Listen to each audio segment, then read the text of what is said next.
Bem-vindos ao Agora Pode, o podcast do site tocantinsagora.com.br, um novo formato de levar a notícia que interessa até você. A minha convidada de hoje é uma lady, Lilian Gama, e eu vou precisar de uma colinha aqui para falar do extenso e belo currículo dela. Mestre em Educação pela Universidade Federal do Tocantins, tendo em sua linha de pesquisa a subjetividade docente. Pós-graduada em Docência do Ensino Superior, pós-graduada em Gestão Escolar, Administração e Supervisão, pedagoga discente do curso de Psicologia pela UBRA, profissional coaching pelo Instituto Arum, CEO da produtora de mídias e consultora educacional Avance. É servidora do Tribunal de Justiça do Tocantins, supervisora pedagógica da Escola Superior da Magistratura do Tocantins, a SMART, com acompanhamento de projeto do Núcleo de Educação à Distância da SMART, o NEAD, tutora dos cursos da Unicatólica.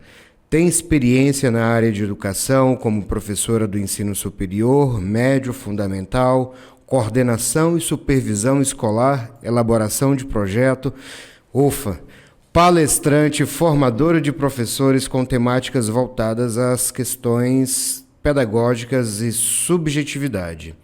Não bastasse isso, soma-se a sua pessoalidade ser uma das melhores amigas que o ser humano pode ter a honra em partilhar da sua companhia. E que sorte a minha podê-la chamá-la de amiga. Fomos apresentados por outra pessoa igualmente especial, a Neuma Tereza, que nós, seus especiais amigos, a chamamos em elevado carinho de amiga. Lilian, seja bem-vinda ao Agora Pode. Obrigada, muito obrigada. E estou à disposição para a gente conversar, trocar uma ideia sobre a minha linha de pesquisa, assuntos que eu discuto. Sobretudo, eu falo sobre gente, sobre o comportamento humano. Agora, o que faltou de mais interessante no meu currículo, que você não colocou, é que eu sou piauiense, sou nordestina, mulher que está aqui no Tocantins há 16 anos, trabalhando na área educacional, trabalhando com pessoas e buscando contribuir para que as pessoas a cada dia sejam melhores e maiores. As pessoas que estão ao meu redor, as pessoas que eu trabalho. Muito bem. Lilian, nós vamos abordar muito o tema subjetividade e, estudando um pouco sobre esse tema, vou falar a priori, a subjetividade é aquilo que nós temos de mais íntimo no nosso ser, correto? Exato. E aí você trabalha isso num campo mais aberto e complexo. Como é que funciona isso? Isso. Bom, eu trabalho a subjetividade partindo de uma teoria. O autor chama González Rey. González Reis ele vai trabalhar com a teoria da subjetividade, dizendo que o ser humano, todos nós somos um complexo, assim como a teoria da complexidade do Edgar Morin. Eu não sou apenas biológico, eu sou social, eu sou político, e para que essa roda, para que isso tudo ele ande de forma complexa e correta, e que nós estejamos bem, cada um consigo, é preciso que cada área esteja bem. Então, eu posso socialmente ser Lília Gama, professora, produtora, mas, sobretudo, eu sou uma pessoa que tem definições específicas, como, por exemplo, eu gosto de ler, eu gosto de viajar, essas são as minhas subjetividades. E aquilo que eu vivencio dentro de mim, as minhas agruras, as minhas alegrias, as minhas tristezas, né, os meus sucessos, tudo aquilo que eu considero como emoção, isso vai transferir para aquilo que é social. Ou seja, um indivíduo, uma pessoa que tem o seu lado profissional, mas que tem as suas subjetividades e ela se completa a partir de vários âmbitos. Então, a teoria da subjetividade, ela vai exatamente valorizar o indivíduo na sua inteireza do ser. Isso é fala de Edgar Morin quando ele diz: precisamos valorizar o ser humano na sua inteireza, no seu humano. E é isso que a gente trabalha dentro da teoria. Qual é a importância da inteligência emocional nesse campo? Maravilha. Primeiro, a gente vai compreender a teoria da subjetividade voltada à inteligência emocional Vamos pegar aqui uma complexidade.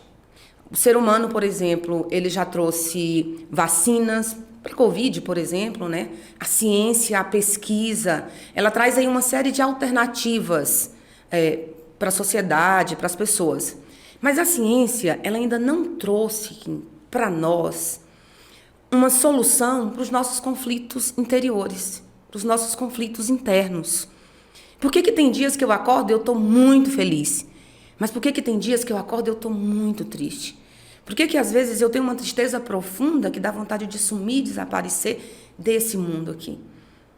E a inteligência emocional, ela vai trabalhar exatamente isso, né? Aquilo que a gente tem internamente, muitas vezes a gente não consegue controlar. Então, por mais que a pesquisa, que a ciência, ela traga soluções, mas ela ainda não trouxe soluções para os nossos conflitos internos.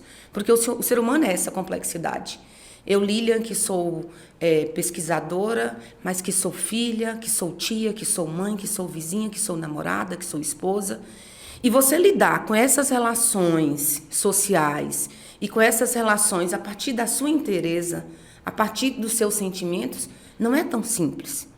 Não é tão simples a gente viver num mundo, num país, por exemplo, de desigualdades sociais, onde uma maioria tem muito pouco, a minoria quase não tem nada. E quando eu vejo que essa minoria, por exemplo, não tem nada e sofrem pobreza, falta de dignidade, vivem em situações, por exemplo, sem alimentação, sem uma saúde de qualidade, eu estou, inclusive, trazendo a minha subjetividade para uma subjetividade coletiva.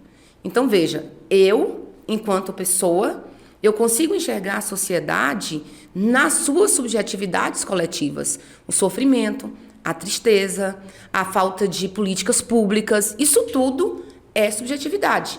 Agora, como é que eu trago isso para a inteligência emocional e por que é importante nós trabalharmos a inteligência emocional, inclusive nos nossos espaços de trabalho?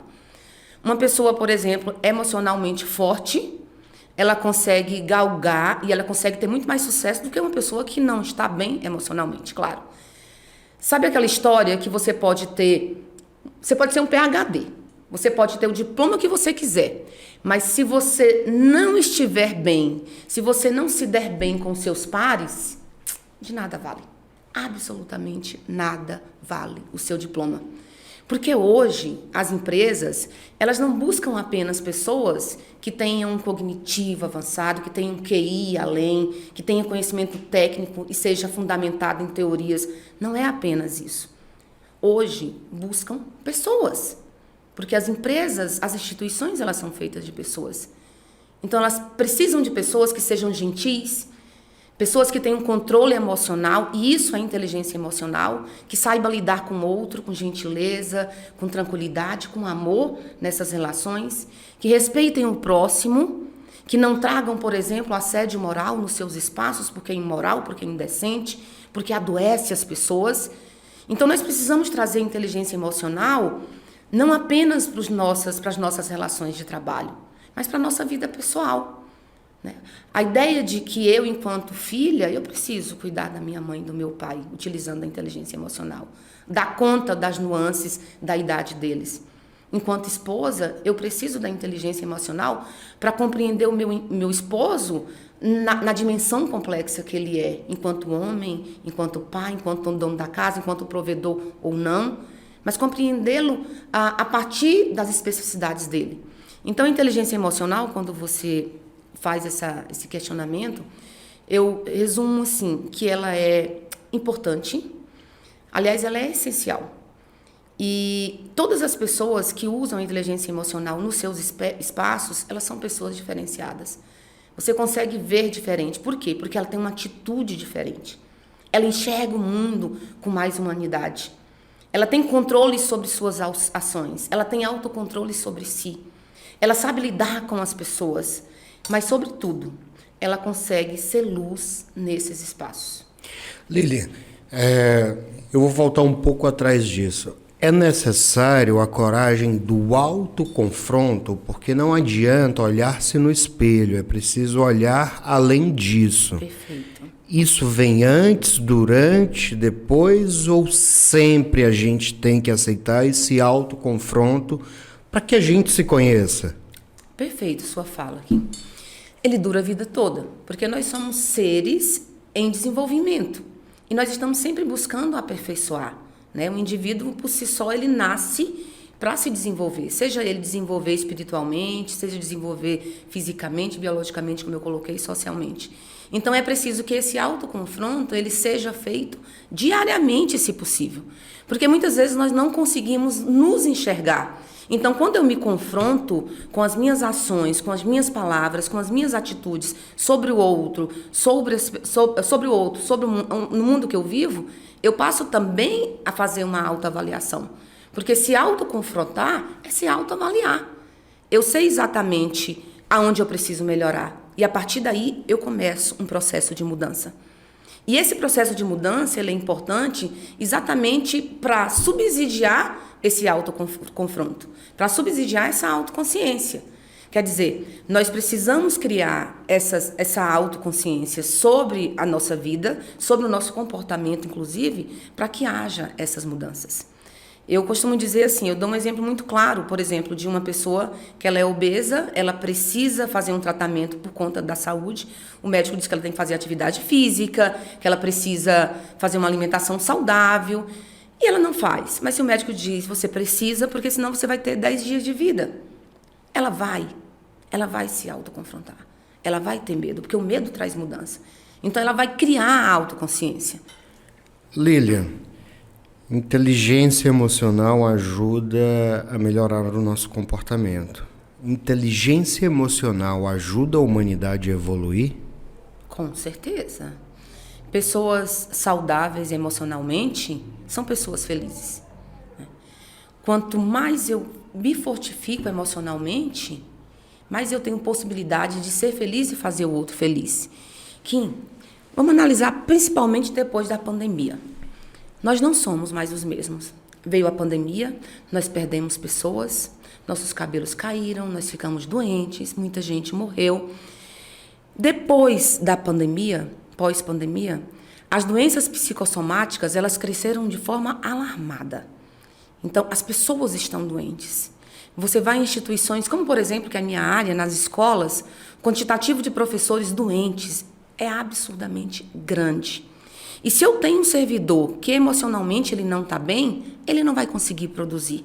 Ele não vai conseguir os resultados que a minha empresa precisa.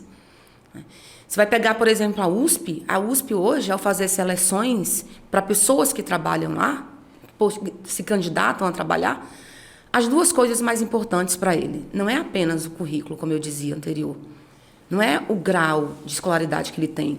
Primeira coisa, ele é forte emocionalmente, é tanto que todos os testes direcionam a isso, para saber se a pessoa emocionalmente está bem ou não. Segunda coisa, ele faz caridade. Olha que diferente. Olha que diferente. A USP seleciona pessoas que fazem caridade. Pessoas que fazem trabalhos voluntários. E o que isso, Lília, tem a ver com a questão da inteligência emocional? Tudo. Porque quando você está bem, você inclusive se dispõe o outro a estar bem. Quando nós saímos da nossa casa, por exemplo, para desenvolver um trabalho voluntário numa ONG, ou entregar uma cesta básica para alguém, eu estou forte e ajudo o outro a ser mais forte. Portanto, ter inteligência emocional é também compreender o outro e sentir o outro. Eu costumo dizer assim que nós precisamos sentir a dor do outro. Isso está muito voltado à caridade, está muito voltado à necessidade que nós, seres humanos, temos de nos completarmos enquanto pessoas também. Porque quanto mais nós fazemos o bem, mais nós ficamos felizes em fazer o bem. Então, a caridade ela está muito voltada a essa ideia de você estar bem. Quando a gente discute, por exemplo, a questão financeira, a questão do dinheiro, você pode ter muito dinheiro, você pode ter muita grana, mas o dinheiro ele tem um segundo porquê. Não é o dinheiro pelo dinheiro, mas o que com esse dinheiro eu posso fazer para contribuir para que esse mundo seja melhor. A gente costuma dizer assim, que rico não fala de dinheiro, né? Rico fala de projetos. Agora, pessoas ricas ou pessoas que têm dinheiro, mas que querem contribuir com o outro, fala também de projetos. Mas, sobretudo, fala de pessoas, fala de ajudar pessoas. Eu não posso simplesmente crescer emocionalmente, intelectualmente, socialmente, politicamente, se eu não contribuo Porque eu vou sendo egoísta. Eu cresço no meu egoísmo, mas qual é a minha contribuição? Qual é a minha contribuição social? Eu costumo fazer a seguinte pergunta para mim, enquanto pessoa, né? O que eu tenho feito para que o mundo seja melhor? Né? Qual é o meu papel e por que eu preciso, ou em que eu sou exemplo para as outras pessoas, para que eu seja, de fato, na vida dessas pessoas, alguém que transforma, ou que muda, ou que ajuda essas pessoas a melhorar. Através do meu exemplo, através das minhas subjetividades, através do meu comportamento. Né? Então, tudo isso, quando a gente fala de contribuir, por exemplo, de caridade, quando a gente fala da necessidade de ser bom para o mundo, nós estamos falando de subjetividades coletivas. Eu dizia, esses dias assistindo o Fantástico, quando os índios estavam morrendo, as crianças morrendo por fome, morrendo por desnutrição, e algumas pessoas pegavam essas crianças e colocavam no helicóptero, e eu olhava, assistia isso na TV, e à medida que eu olhava para aquelas crianças, eu chorava, literalmente chorava no meu quarto. Por quê? Porque é uma subjetividade coletiva, não é um problema pessoal meu, mas é um problema social que isso me afeta diretamente no meu bem-estar. Eu não posso ser feliz dentro da minha redoma. Eu não posso ser feliz apenas aqui no meu egoísmo. Eu preciso enxergar essas subjetividades coletivas. É preciso estourar essa bolha. Essa bolha, exatamente, é preciso. E que uma experiência boa que a gente precisa desenvolver, e quiçá, se todos vocês que nos escutem pudessem fazer, ajude pessoas, contribua. Você tem um papel. Aqui é uma passagem, eu costumo dizer. E eu trago muita espiritualidade para as nossas subjetividades. A espiritualidade ela vai nos dizer que nós estamos aqui por uma passagem. Nós estamos aqui passando por um período. A pergunta é, o que você tem feito para que o mundo seja melhor? Qual é a sua contribuição para que essa passagem seja melhor? E para que você, de fato, faça a diferença na vida dessas pessoas? Então, nós precisamos sentir a dor do outro. Eu gosto muito de dar um exemplo, que eu tenho uma sobrinha que ela é extremamente sensível, né? E ela é muito sensível, ela é muito... ela chora muito, e eu sempre falo para ela, você precisa ter força, né? Você precisa ter resiliência, levanta a cabeça. Eu sempre vou muito por essa coisa de que ela precisa ser muito forte. Isso é uma coisa que se aprende? Isso é uma coisa que se faz. Aprende e se faz no dia a dia. Porque, por exemplo, quando eu me deparo com o caso da minha sobrinha ou de uma outra pessoa que tem essa sensibilidade exagerada, entre aspas, né? Porque a sensibilidade ela nunca é exagerada na perspectiva do outro, porque cada um sente de uma forma. Mas eu dizia assim que quando eu digo para ela que ela precisa ser forte, e ela olha para mim e ela diz, tia, eu sou diferente. E aí eu passo a enxergar ela diferente. A senhora não precisa apenas me observar, a senhora precisa enxergar a minha dor, diz ela. Nós precisamos enxergar a dor do outro. Nós não enxergamos a dor do outro. Muitas vezes a gente diz que é frescura, a pessoa às vezes tem depressão, a gente diz que é bobeira, ansiedade é besteira, é porque não apanhou, é porque... É a dor do outro. E nós precisamos enxergar essa dor e sentir. Porque o mundo, minha gente, o mundo já é cheio de coisas ruins. Nós, todos os dias, precisamos descascar um abacaxi. Ou um problema com o filho, ou o marido, ou o pai, ou um problema social. Todos os dias você tem um problema em casa, e eu sei disso. Nós precisamos, além de nos fortalecer, nós precisamos enxergar o outro na dimensão que ele é e aceitar e compreender o outro na dimensão que ele é. E eu penso que o que está faltando muito nesse mundo, e principalmente agora a gente está numa reta final de ano, nós precisamos fazer essa reflexão, né? Até que ponto eu, Lilian, você, enquanto pessoa, tem, de fato, feito o seu papel enquanto ser humano por aqui? Me permita uma pergunta. Viajando sobre esse universo complexo da subjetividade, é importante que, trabalhando isso, o indivíduo descubra o seu propósito de vida? Com certeza. Com certeza. Porque todos nós precisamos ter um propósito. E muitos de nós ainda não descobrimos quais são os nossos propósitos. E muitas vezes nós atrelamos os nossos propósitos a questões materiais. Por exemplo, quando eu me casar eu vou ser feliz. Olha, quando eu me casar eu vou ser feliz. Quando eu tiver o carro do ano eu vou ser feliz. Quando eu tiver a casa eu vou ser feliz. Só que essa perspectiva futura, né, de criar propósitos, eles são interessantes e eles devem acontecer porque nós somos seres, nós precisamos ter objetivos e metas. Não existe uma pessoa feliz sem meta. Observe, por exemplo, quem tem dinheiro demais. Ele tem tudo. Ele tem tudo na mão e muitas vezes tem um vazio imenso. Por quê? Porque não tem objetivo, porque não tem meta. Agora, olha pra gente que tem objetivos e metas.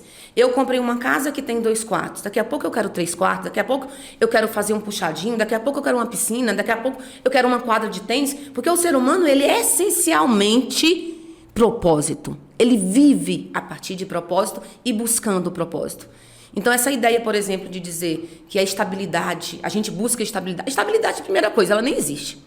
Porque o ser humano, ele está buscando mais. Então, quando você acha que você criou... é uma montanha-russa, né? Você está sempre buscando. Não tem como estar essa estabilidade. Né? Então, o ser humano, ele é um buscador de propósito. Eu gosto muito de uma fala do Paulo Freire que ele diz, o ser humano, ele é um buscador de vida. E o que é esse buscador de vida? É exatamente viver de propósito. Eu tenho os meus propósitos. Acordar, o que me motiva, por exemplo? Que aí a gente já entra numa seu elan vital. Isso, o que me motiva, né? Hoje, por exemplo, quando eu acordei, eu falei, poxa, eu vou pro podcast. Eu vou lá, vou discutir, vou falar sobre pessoas de comportamento. Eu acordo cedo, eu acordo animado, eu acordo cheio de vida e de energia, porque é isso que me motiva, esse é meu propósito de hoje. É falar para que as pessoas, elas compreendam a necessidade de ser melhores a cada dia e de serem felizes, porque a gente veio para cá, para esse mundo, para ser feliz. Não tem outro propósito. Veja, o propósito nosso aqui é ser feliz. Então, eu digo com toda propriedade para as pessoas que me escutam. Se você tem um problema, seja ele qual for, seja ele, por exemplo, a necessidade de dar um perdão, seja a necessidade de fazer um diálogo dentro da sua família, seja a necessidade de sair de uma violência doméstica, seja a necessidade, por exemplo, de se livrar dos vícios, seja a necessidade de ser de ser melhor socialmente dentro do seu trabalho. Resolva. Eu costumo dizer assim, resolva o seu BO. Resolva o seu BO. Agora, resolva, desenrole e busque a felicidade. O que a gente não pode é continuar na mesmice sem propósito. O que a gente não pode é continuar no sofrimento. Até porque Deus não quer isso para nós. Deus quer que nós sejamos felizes. Trago até aqui uma palavra bíblica, né? Não estou aqui na perspectiva teológica, mas falando na perspectiva também comportamental. A Bíblia vai nos dizer que Deus, né, lá em João vai dizer, né, que nós estamos aqui, Deus deu o seu único filho para que nós tivéssemos a vida. E ele não diz que nós tivéssemos a vida. A Bíblia é clara, vai dizer, e vida em abundância.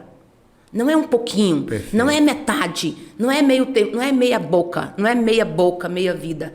É vida de abundância, de alegria, de amor, de prosperidade, de tudo. Porque é isso que nos faz feliz, que entende?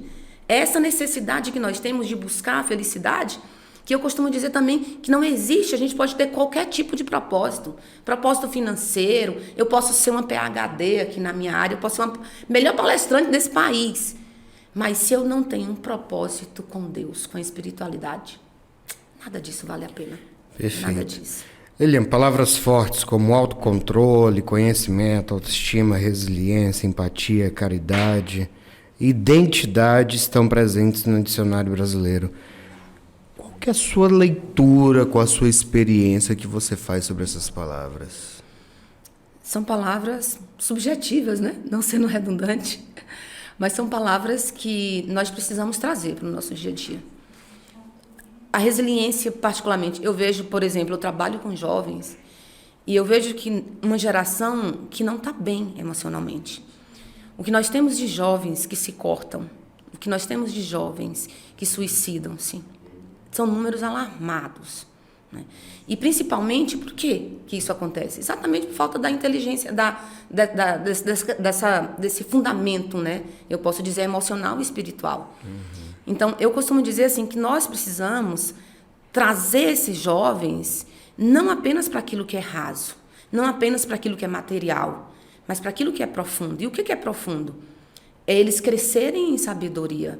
Eles vão cair, eles precisam cair, eles precisam se machucar, eles precisam errar, eles precisam levantar. O grande problema da sociedade hoje, inclusive dos pais, a maioria dos pais, é dar tudo para o outro aquilo que não teve. Ainda costumo dizer, né? A gente bate no peito e diz, eu vou dar tudo que eu não tive.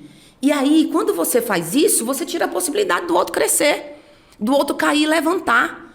Então, nós precisamos despertar resiliência nesses meninos, nessa geração. E o que é não a resiliência, se não é a capacidade de cair e de levantar? Quantas vezes, né, que nós, por exemplo, já caímos? Se eu não tivesse caído tantas vezes, se você não tivesse caído tantas vezes e tido essa resiliência para se levantar, você não seria o homem que você é. Eu não seria a mulher que eu sou. Então, assim, caiu, levantou. Vive o luto, viveu o luto. Luto. Agora, viva o luto. Chorou? Chora. Passou 3 dias no quarto trancado? Tranque, chore, viva o seu luto. Passou? Levanta a cabeça, levanta o nariz. Porque a vida, ninguém vai cuidar de você. Ninguém faz por mim. Ninguém. Quem é que vai fazer alguma coisa por mim? Ninguém vai fazer nada por mim. Eu preciso ter a resiliência. Eu preciso ter a coragem. Eu preciso ter a força para me levantar e me reconstruir. E a vida é isso. Como você disse, ó.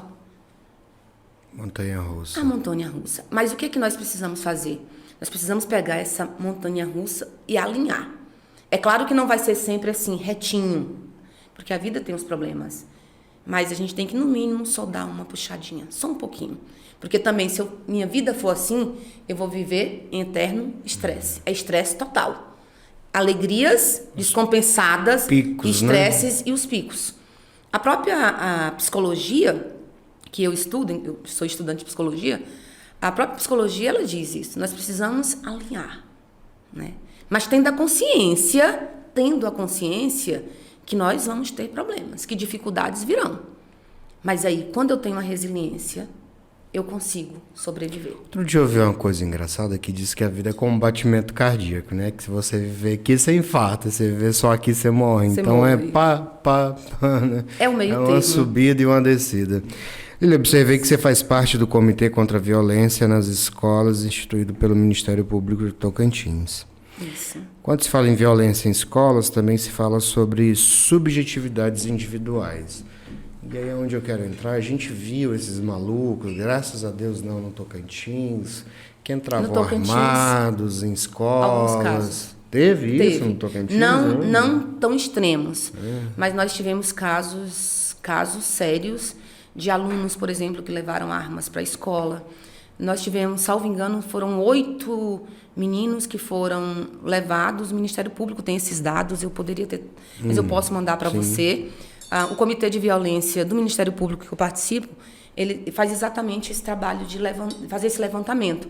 Então, não tão nítido, não tivemos mortes. Mas violências, inclusive violências subjetivas dentro dessas escolas, né? É um assunto extremamente frágil, mas muito complexo. E esse aluno precisa de ajuda ou ele não tem jeito? Ele precisa de... Todos nós temos jeito. Que bom. Todos bom nós saber disso, bom viu? Saber. A boa notícia é que nós podemos ser melhores a cada dia. É a mesma coisa da inteligência emocional. A boa notícia é que a inteligência emocional ela pode ser desenvolvida a cada dia, né? Então, a violência, esses meninos, eles podem sim, é claro que podem, e a educação ela está para isso.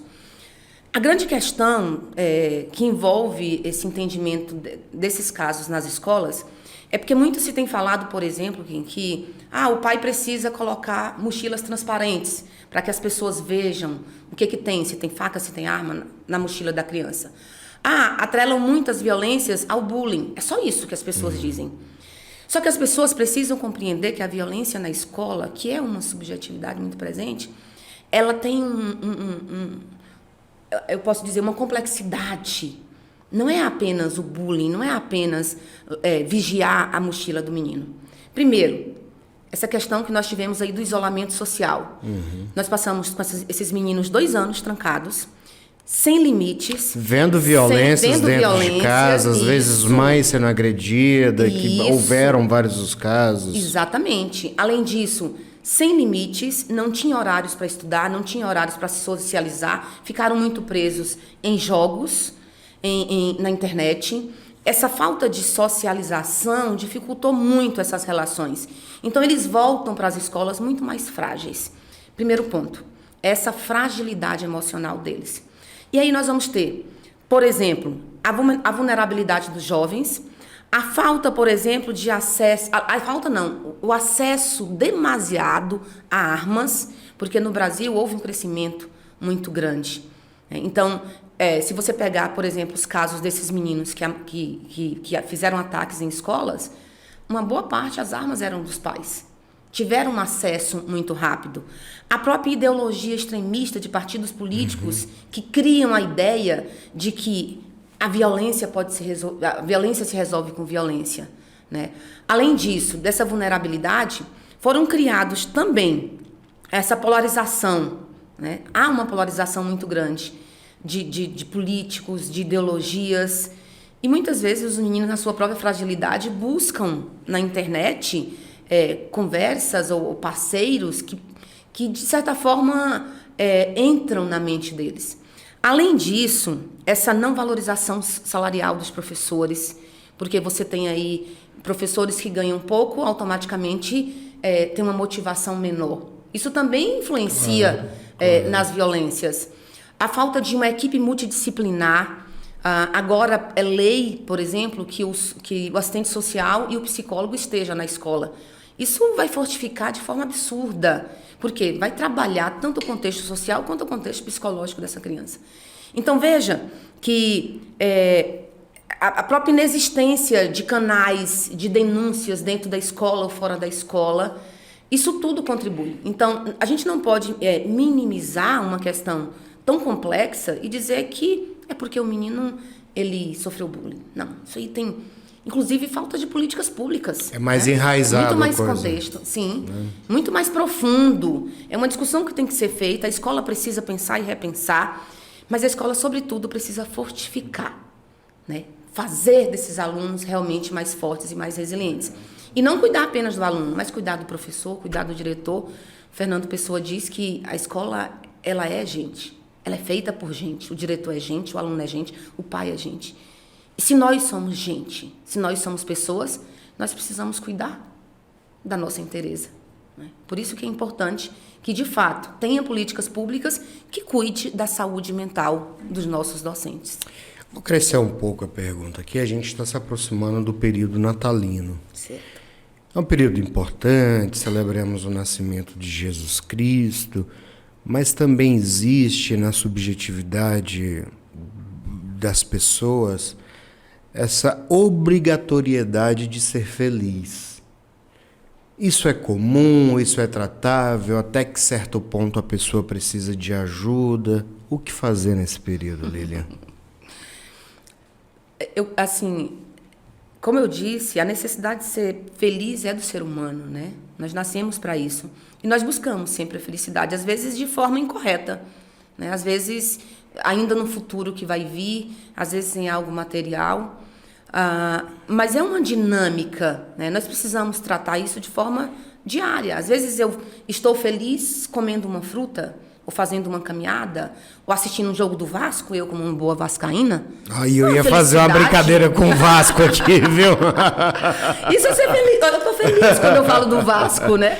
Então, que na pandemia as crianças assistiram de tudo, inclusive jogo do Vasco. Gente, não façam isso conosco. Que bom. Tá vendo que a pandemia trouxe alguma coisa positiva para essas crianças? Assistir o jogo do Vasco. Então, assim, tá vendo que a felicidade, às vezes, é isso. São coisas simples. Ler um bom livro, pescar. Lilian, eu sou feliz dentro da minha igreja, fazendo lá na minha igreja protestante. Perfeito! Lília, eu sou feliz lá no meu terreiro, tomando um banho, falando com meu pai de santo, falando com as minhas entidades. Perfeito, você é feliz lá? Perfeito. Eu sou feliz lá na minha igreja católica, comungando? Perfeito. Porque nós somos seres multifacetados, né? Plurais. Né? E essas pluralidades que nós vivenciamos, ou essas subjetividades, elas são individuais. Sendo elas individuais, a felicidade ela não tem um nome, ela não tem um rótulo. Ela tem um ser, né? Então, eu penso, não apenas como pesquisadora da área, mas também como pessoa, que muitas vezes a felicidade ela está naquilo que é simplista, naquilo que é simples, né? Eu vou dar um exemplo muito claro. Eu vivo no meio jurídico, desembargadores, juízes, servidores, todos os órgãos do Poder Judiciário, então delegados, defensores públicos. Eu vivo também no meio educacional, diretores de escola, SEDUC, DRES.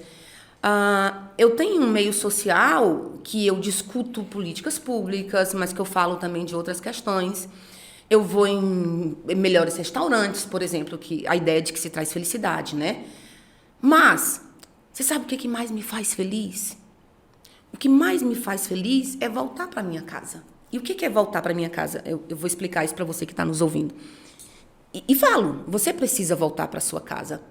Eu não estou falando de você voltar para sua casa no espaço físico, na parede, na sala. Eu estou falando voltar para sua casa interior. Quem sou eu? Eu fico feliz quando eu volto para minha casa material, lá na minha terra, lá na minha cidade, lá na casa da minha mãe, lá na casa do meu pai. Isso me traz felicidade. E muitas vezes nós somos infelizes porque nós fugimos da nossa casa. E a nossa casa, na perspectiva subjetiva, é a nossa essência, minha gente. É Lilian, é reconhecer que Lilian Gama, que mora na Rua do Campo, que veio do bairro Primavera, que morou a vida inteira na cidade de Corrente, lá no Piauí, que gosta de comer bode, que senta na porta para conversar com o vizinho. Isso é voltar para casa. É esquecer que eu posso estar com o desembargador, que eu posso estar com o presidente da República, mas eu preciso reconhecer de onde eu venho. Eu preciso reconhecer de onde eu saí. Eu preciso reconhecer que eu tenho uma mãe, que eu tenho um avô, que eu tenho uma bisa, que eu tenho uma história, que eu tenho uma gerendência. Voltar para casa é voltar para a sua raiz, é ter esse reconhecimento e jamais perder a sua essência. E ser o que você é, aonde você estiver, independe do meio que você estiver. Isso é felicidade, compreende? E quando nós nos perdemos, quando nós perdemos a nossa essência, nós deixamos de ser felizes. Porque nós deixamos de ser quem nós somos para ser uma pessoa inexistente, que nós criamos na nossa mente, ou que a sociedade impôs e que a partir daí você acha que seria interessante criar essa persona, essa personalidade. Então, volta para sua casa, reconheça quem você é. E certamente, quando nós nos reconhecemos enquanto pessoas, nós somos mais felizes. É a primeira entrevistada que me deixa muito bobo aqui, viu? Desconcertado. Coisa boa. Vou te fazer uma coisa. Padre Cezinho tem uma música e ele diz que uma criança, o padre, pergunta. Praticamente você já respondeu, mas eu vou fazer de novo. Eu queria em rápidas palavras. O que é preciso para ser feliz? Deus. Em primeiro lugar é Deus. Em segundo lugar, o Espírito Santo. Porque quando eu tenho Deus e quando eu tenho o Espírito Santo, tudo flui. Eu falo aqui em nome de Deus. Não pense que eu estou falando aqui a partir de uma teoria apenas. O Espírito Santo está aqui. Os espíritos de luz estão aqui e eles falam junto comigo. Então, quando eu tenho Deus, eu brilho. Quando eu tenho Deus, as pessoas que têm Deus no coração e que têm o Espírito Santo, elas são pessoas que brilham.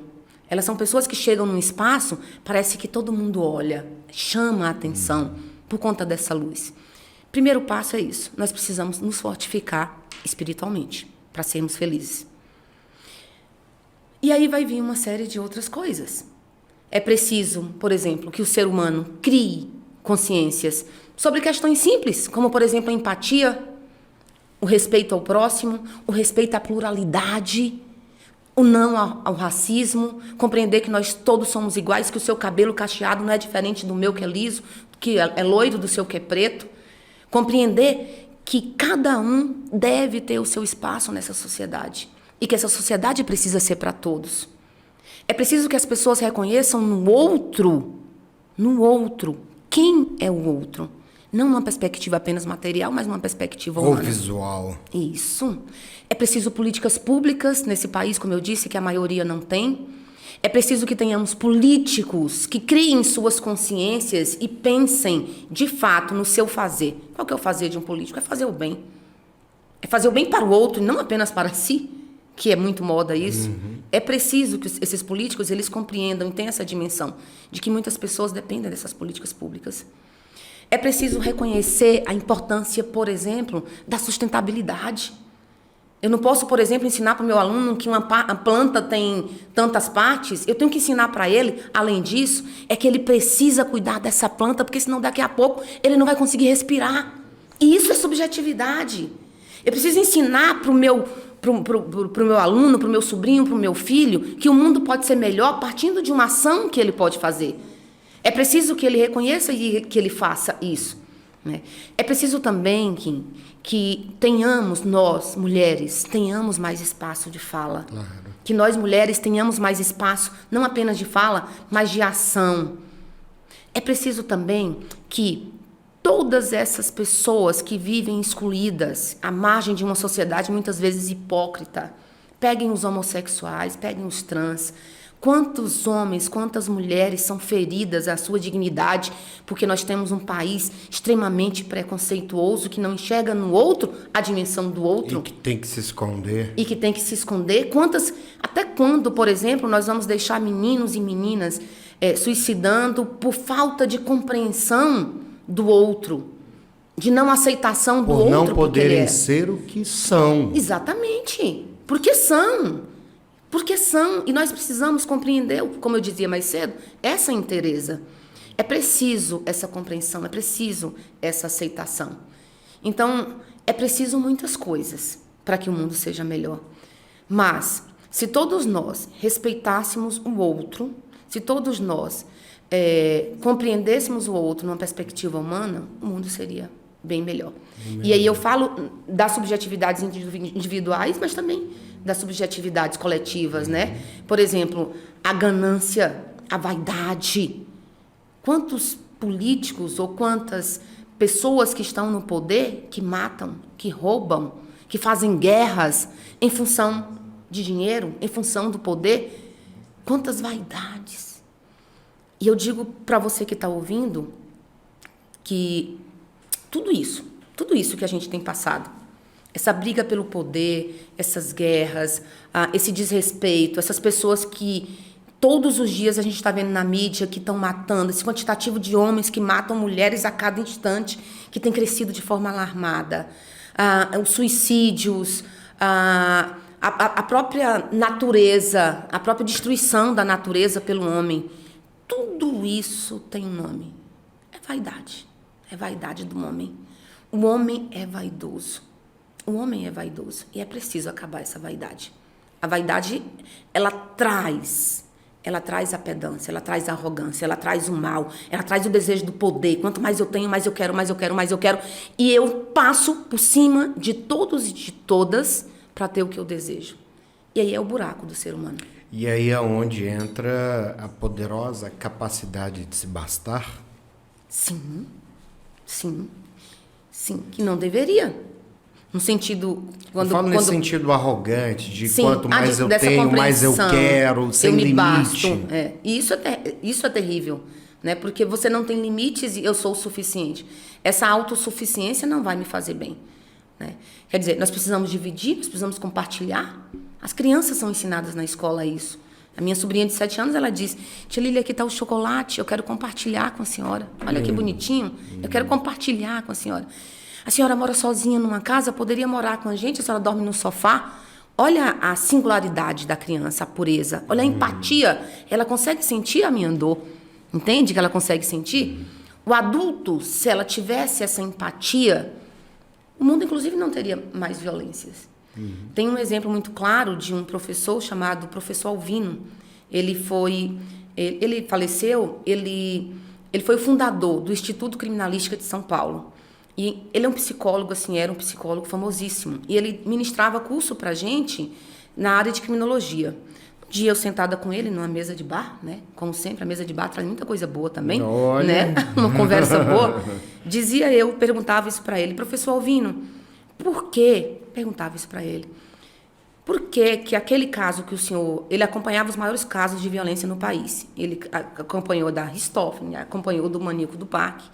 E eu perguntava para ele: por que aquele maníaco do parque matava tantas pessoas naquele parque, tantas mulheres? E eu esperei uma resposta grandiosa do professor. E ele dizia para mim: Lília, ele matava por quê? Porque ele não tinha empatia. E eu: como assim? Ele não tinha empatia. Ele não sentia a dor daquelas mulheres. Porque a empatia é a capacidade de sentir a dor do outro. E ele não sentia a dor daquelas mulheres. Então ele matava porque ele não sentia a dor. E se a mãe dele passasse ali, ele estuprava e matava da vida. mesma forma, sem dor e piedade. Me explicava ele isso. E é verdade. Por quê? Porque a empatia, ela é desenvolvida, ela deve ser desenvolvida desde criança. Eu costumo muito dizer assim que, por exemplo, numa creche que tem crianças, quando uma criança chora, o que acontece? Todas as outras crianças choram. Isso a gente chama de empatia singela. Ou seja, nós nascemos com empatia. Nós nascemos com essa preocupação externa. O choro da criança representa isso muito bem. Agora, a empatia ela pode ser desenvolvida ou ela pode não ser desenvolvida. No maníaco do parque não foi desenvolvida, por isso que ele matava. Então, são questões que a gente precisa refletir. Nós precisamos parar para falar sobre a vida. E muitas vezes a gente não para, porque nós estamos tão cheios dos nossos projetos, das nossas vaidades, dos nossos propósitos materiais, que nós esquecemos, por exemplo, de tomar um café com as pessoas que nós amamos. Nós esquecemos de abraçar, de beijar, de reconhecer o outro, a importância do outro, de fazer uma pequena oração. Esquecemos coisas simples que a vida nos deu e buscamos coisas tão grandiosas achando que a felicidade está lá. Bem, Lilian, eu quero que você fale para o nosso público. Se você pudesse transformar a vida das pessoas em rápidas palavras ou frases, já caminhando para o final do nosso podcast, o que você diria a esse público? Diria várias coisas, mas entre elas eu diria: primeiro, cuide de si, cuide de você, cuide do seu físico, mas cuide também do seu emocional. Cuide da sua mente. Não deixe que essas doenças psicossomáticas elas se aproximem. Ou seja, faça coisas boas, coisas que você gosta de fazer. Eu gosto de pescar, vá pescar. O que você gosta de fato de fazer? Faça, mas cuide de você. Faça um check-up geral, cuide da sua saúde, faça uma boa caminhada. Movimente o corpo, cuide dos seus cabelos, hidrate, use um bom perfume, uma boa roupa. Ou não precisa usar uma boa roupa, um vestidinho simples, um chinelo. Mas seja e aceite você da forma como você é. Aceite e confie em si. Ter autoestima é fundamental para o sucesso.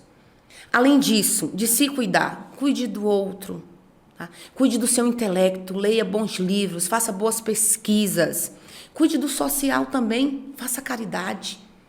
Fazer caridade não é apenas você pegar e cuidar do outro no sentido financeiro, mas é uma palavra, é visitar um idoso, é ir numa ONG e fazer uma fala para mulheres, é cuidar de uma criança, é ouvir o outro, é saber ouvir o outro quer contar uma história para você, ouça o que o outro tem a dizer e te insira nessa história, não apenas leve a sua história, mas escute o outro, isso é caridade.